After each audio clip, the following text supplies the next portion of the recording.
Maka gimana? Yuk berlatih berlapang dada. Apapun akan terasa nyaman ketika dadang kita lapang. Gimana caranya dada lapang, Bun? Yang pertama, pastikan dadanya gak sempit. Dada itu sempit sebab emosi-emosi negatif tidak kita lepaskan. Maka tadi di awal saya sampaikan kalau mau nangis, nangis aja. Berlapang dada yang pertama menerima keadaan, sadarin untuk terima dulu. Terus syukuri apapun yang Allah hadirkan, sabar dalam ujian dan sulit. Sabar itu bukan berarti gak boleh nangis, ingat sabar itu jalani dengan keyakinan penuh pada Allah meskipun pakai air mata. Gimana caranya syukur, Bun? Caranya syukur selama ini seringkali kita berpikir syukur itu harus membandingkan hidup kita dulu dengan orang. Contoh, ngerasa rumah kurang gede, harus cari rumah yang kecilan dulu baru bilang alhamdulillah ternyata rumah saya udah cukup gede. Syukur itu bukan seperti itu. Kalau kayak gitu konsepnya, maka kita akan terus kesulitan.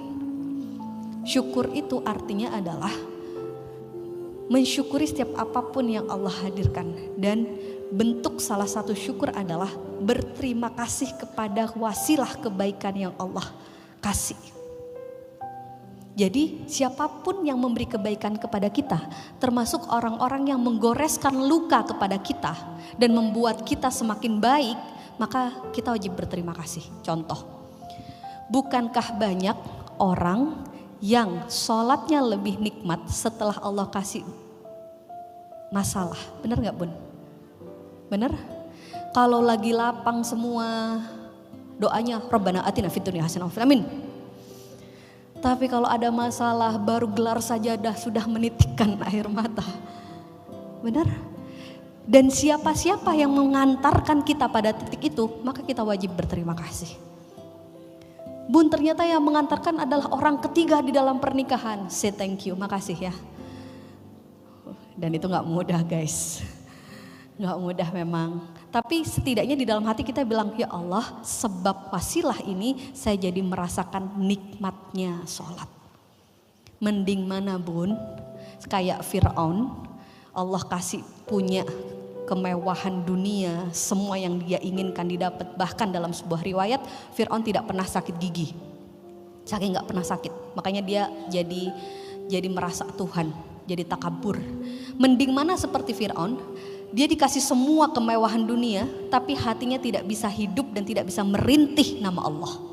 Atau seperti kita yang kadang nangis, tapi hati kita justru bisa merintih seperti merintih asma Allah. Mending mana?